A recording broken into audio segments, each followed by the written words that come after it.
The broadcast crackled, filling every screen on Earth.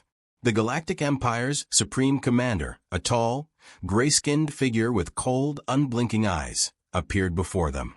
He spoke in a calm but bone-chilling voice, announcing a simple truth.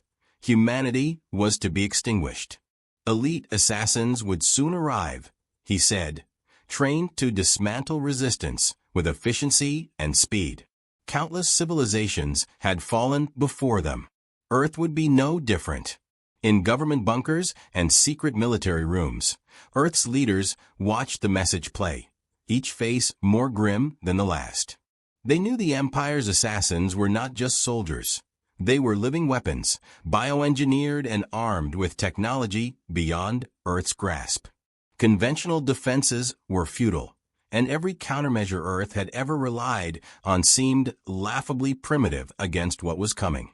Satellites, fighter jets, missiles, all reduced to toys in the face of this looming threat. The question echoed through every mind. How could humanity survive this? Frantic discussions began among military heads and scientists. Strategies were drawn up and scrapped just as quickly.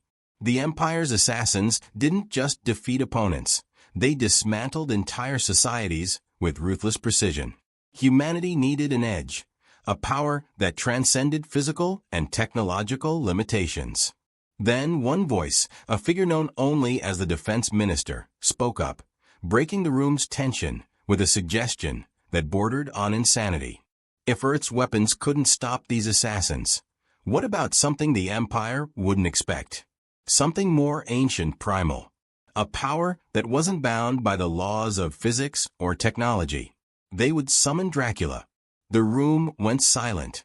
Dracula. The name carried an echo from folklore and fear, a shadow that lingered over centuries.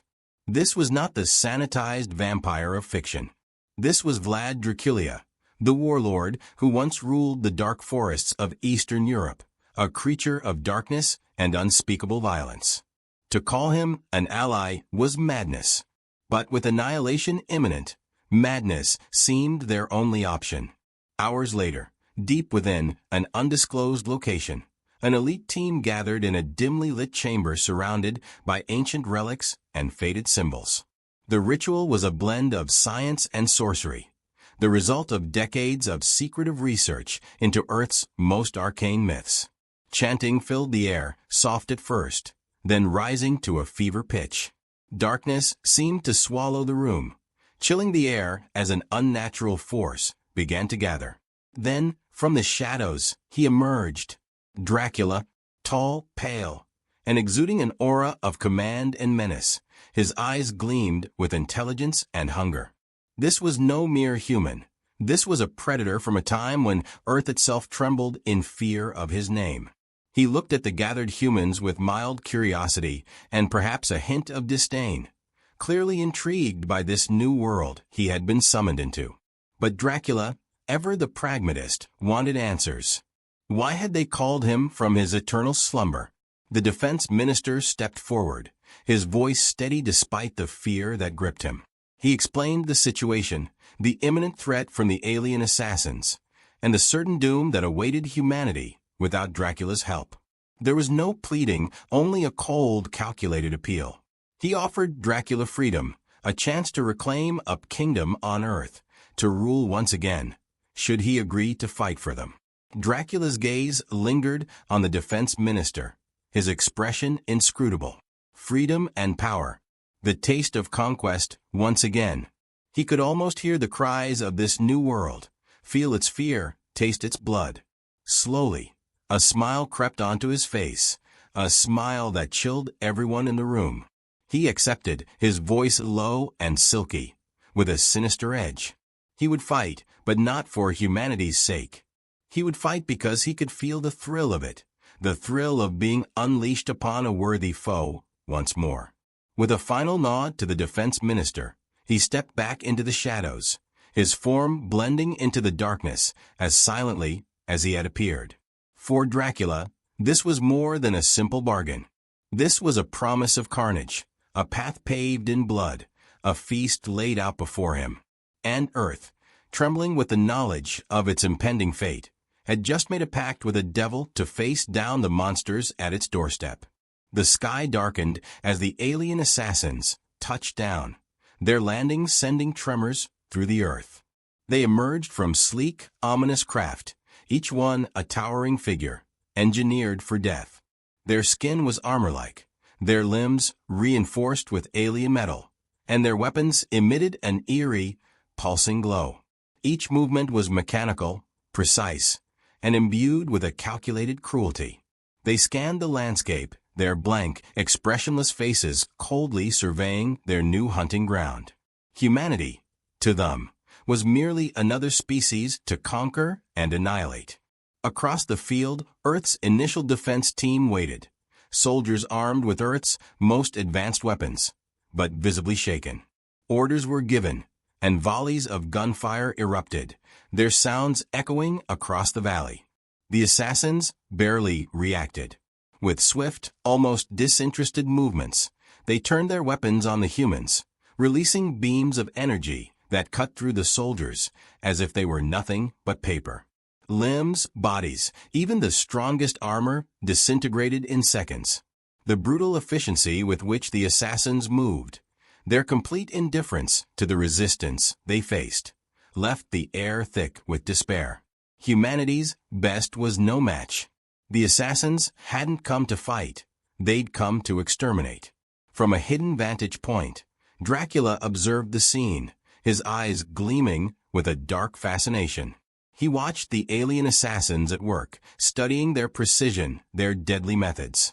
There was no thrill for them, only cold, mechanical slaughter. He found it amusing, almost impressive. These creatures, he thought, were more like him than any human. But there was no soul in their work, no art in their brutality. They were efficient, yes, but ultimately predictable. He smirked, knowing that they had no idea of the predator lurking in the shadows. As the assassins turned to advance further, Dracula stepped into the open, his figure tall and stately. The assassins paused, momentarily thrown by this unexpected presence. Before they could react, Dracula moved, a blur of dark energy slicing through the air. He appeared behind the nearest assassin, and with a quick lethal twist, he tore through its metallic spine, sending sparks and alien fluid spraying. The creature crumpled, its body uselessly twitching. The others turned, aiming their weapons, but Dracula was faster. He vanished, reappearing beside two more assassins, tearing into them with a ferocity that defied comprehension. He was both graceful and savage, his movements fluid yet deadly. His strength was unlike anything they had encountered. They fired at him, beams of light flashing through the night, but he moved through their onslaught as if he were water, slipping effortlessly past every attack. His hands gripped, clawed, and crushed, his gaze alight with a dark joy as he reveled in the challenge. The assassins, now shaken, recalculated. This was no ordinary human. They could not read him, nor understand the dark energy that fueled him. He was something beyond their programming, something ancient and far more powerful than anything they'd faced. In a rare moment of hesitation, they retreated, regrouping to reassess their strategy. Dracula watched them pull back, a faint smile curving his lips. These assassins were formidable, but they had never faced a force like him. And as they withdrew, he stood amidst the remnants of their fallen, a figure from humanity's nightmares returned to life, ready to show the Galactic Empire what it meant to challenge a true monster. Back at their makeshift camp, the assassins assembled, their usually expressionless faces betraying hints of agitation. They examined footage from the battlefield, analyzing Dracula's every movement and attack. This being defied their understanding. He moved without regard for physics or logic, adapting instantly to their countermeasures. Worse yet, he seemed to feed off the carnage, his power growing more intense as he tore through them. It became clear, Dracula was a threat unlike any they had encountered, and they would need a focused, coordinated counterattack to bring him down. When they returned, their strategy was precise, calculated. They advanced in formations, weapons poised, their minds focused on exploiting every weakness they had managed to identify. But Dracula was ready, waiting in the moonlight. As they drew close, he transformed before them, dark energy swirling around him, his once human form now exuding an aura of something ancient, unbound. With a feral smile, he welcomed them, his eyes glinting with an excitement that bordered on madness. The assassins struck in unison, beams and pulses of deadly energy slicing through the air. But Dracula danced between the blasts, faster than thought, reveling in the chaos. His attacks grew more vicious, more calculated. He didn't just fight. He played with his prey, taunting them with flashes of his supernatural speed before closing in with devastating force. One by one, he tore through their armor, dismantling them piece by piece, his hands coated in the alien blood that poured from their dismembered bodies. He began to employ psychological warfare, whispering into the minds of those he had marked, planting visions of despair and fear. The assassins, once implacable, felt a cold terror spread through their circuits as Dracula's voice filled them with images of their own destruction. He had once been a warlord, and now he tapped into that ancient cruelty, twisting fear into a weapon as powerful as any blade. One assassin, a towering figure and leader among them, stepped forward, prepared to face Dracula in single combat. The creature lunged, weapon raised high, swinging with lethal precision. Dracula met the strike, his strength amplified to monstrous levels. The clash was brutal, both figures locked in a furious struggle, their movements blurring with speed and ferocity. With every impact, the earth trembled and buildings crumbled under the sheer force. Dracula's laughter echoed across the battlefield as he toyed with his opponent, shrugging off damage that would have killed any mortal. For the human soldiers watching from the sidelines, awe turned to unease. This creature was far from a hero. He was a dark force unleashed upon their enemies, a force that cared nothing for right or wrong. His pleasure in the carnage, his ruthless enjoyment of every kill, showed that he was fighting not for Earth, but for himself. They saw in Dracula something as terrifying as the assassins, something worse, even a being with no allegiance, no loyalty beyond his own twisted sense of purpose. When the battle was over, Dracula strode through the wreckage, surveying the aftermath of his victory. Alien parts lay scattered, the ground soaked in strange fluids, and the air reeked of metallic decay. Turning to the human soldiers, he raised an eyebrow, a faint smirk lingering. He reminded them of their agreement, his voice smooth but edged with menace, a subtle threat lacing his words. Earth's leaders had promised him a reward, a kingdom, a place to rule, once the Empire was repelled. It was a promise he fully intended to collect. As he walked away, the soldiers exchanged wary glances. They had unleashed a monster upon their enemies, but now they wondered, could they ever truly control him? And as Dracula disappeared into the shadows, that question lingered, a question that would haunt Earth's leaders, and one that hinted at even darker times ahead. The remaining alien assassins regrouped, their once impervious ranks now reduced to a handful of shaken but relentless warriors. They stood among the ruins, their bioengineered bodies battered, but their collective resolve sharpened by desperation. After multiple failed encounters with Dracula, they recognized the magnitude of the threat he posed. There was no retreat, no backup. The only path left was forward, and they crafted a plan that was as brutal as it was final. They would pool every ounce of power, every technological asset, and every piece of bioweaponry remaining in one last-ditch effort to eliminate their adversary. This would be their endgame, a combined strike to obliterate Dracula once and for all, even if it cost them their lives. Meanwhile, Earth's leaders monitored the situation with growing dread. Dracula's displays of power had gone far beyond what they'd anticipated, and a sense of alarm spread among the highest ranks. They had brought him forth as a weapon, but now he seemed something closer to an elemental force, unbound and unyielding. Fearing they had unleashed something far too dangerous, The leaders attempted to communicate a retreat order.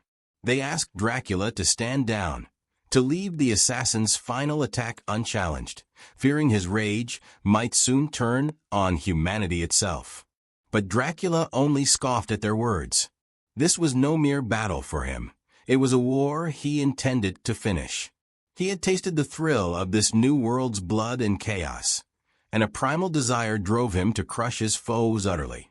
He waved off the humans' concerns, his voice dripping with disdain for their cowardice. They had summoned him to fight, to be their champion, and now he would see this through to the end, no matter the consequences. Under the cover of a storm-darkened sky, the assassins assembled their combined might, facing Dracula across a desolate stretch of war-torn land. They unleashed everything in their arsenal, their weaponry blazing with a fierce, last-resort energy. But Dracula was no longer the same being they had encountered before. With a slow, deliberate movement, he began to tap into an ancient reservoir of power, one that reached far beyond anything he had yet shown. His form shifted, expanded, dark tendrils of energy swirling around him, coiling like serpents. His eyes glowed with a malevolent light, his body transforming into a grotesque yet majestic creature, a nightmare come to life. The land itself seemed to warp under his influence, shadows deepening and the ground cracking as if recoiling from the monstrosity before it. He stood now as something more than a vampire, a being that defied classification, a dark god unleashed upon the earth. The assassins launched their attack, combining beams of energy, electric arcs, and bioplasmic missiles in a relentless torrent. But Dracula absorbed their fury, each blow seeming to feed the dark force surrounding him. He moved with terrifying speed, his monstrous form a blur as he tore through their ranks. One by one, the assassins fell, each death more horrific than the last.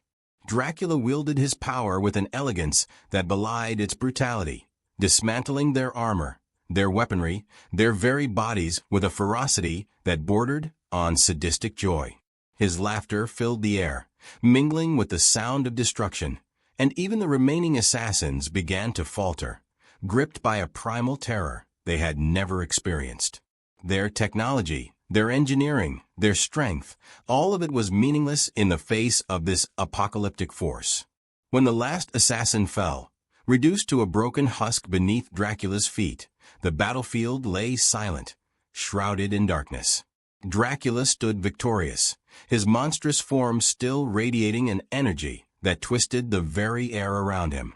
For a moment, he seemed to survey the world, his eyes gleaming with a look that sent a chill through every human who saw it. He had proven his power, but there was no sign of triumph, no sign of loyalty to those who had summoned him. In the aftermath, Earth's leaders watched with a mixture of horror and realization. They had won this battle, yes, but they had also unleashed a force they could not hope to control. Dracula was no longer a weapon. He was a threat, a dark force that answered to no one, bound by no law, ancient or modern. And as he vanished into the shadows, his figure fading like a nightmare, they knew they had merely traded one terror for another. A heavy silence settled over the battlefield, an almost surreal calm after the chaos. The assassins lay scattered in ruin, their advanced technology and weapons now nothing but shattered remnants strewn across the landscape. News of the victory spread quickly, and Earth's leaders, relieved and exhausted, allowed themselves a brief moment of celebration. Humanity had survived. But as the euphoria waned, a new weight began to settle upon them, the unsettling realization that their troubles were far from over. In the dim light, Dracula approached them, his presence as imposing as ever. His monstrous form had receded, but the aura of power remained, darker and sharper than before. He moved with a deliberate grace, his gaze cold and calculating as he regarded the gathered leaders. Without preamble, he reminded them of their agreement, the kingdom they had promised him for his loyalty and victory. He spoke in a smooth, commanding tone, making it clear this was not a request. He was claiming what was his, and Earth's leaders could see that the dark promise in his eyes was not an idle threat. Dracula's demand left the leaders stunned. He was as dangerous as the assassins, if not more so, yet he stood before them expecting to be honored as a ruler, not a weapon to be shelved or dismissed. A flicker of doubt passed through the minds of the leaders. They had turned to Dracula out of desperation, never truly considering the implications of keeping their end of the bargain. And now, as he waited for their answer, they grappled with the knowledge that refusing him could plunge them into a new kind of war. In quiet, urgent whispers, the leaders debated their options. Some argued that fulfilling Dracula's demand was too dangerous, that they couldn't risk giving a monster like him power over any part of Earth. Others pointed out that they owed their survival to him, that denying him could turn him against them. The moral and political stakes loomed, each option weighted with peril. But there was no escaping the truth. They were as much at Dracula's mercy as they had been at the assassins. Dracula watched them with a slight smile, his patience thin but his gaze amused, as though he could see the struggle behind their eyes. When he finally spoke, it was with a chilling finality. He reminded them of the ancient powers he wielded, powers they could neither understand nor contain. Earth had survived this alien threat, he said, but that didn't mean it was safe. With a parting note of warning, he hinted at dangers they knew nothing of, threats that made the assassins seem trivial in comparison. If they wished to remain safe, he intoned, they would do well to keep their promises to him. Turning to leave, he cast one final glance back at them, his expression unreadable. Remember, he murmured, his voice carrying the weight of centuries, the true enemy is often closer than you think. And with that, he disappeared into the night, leaving Earth's leaders in a tense, uneasy silence.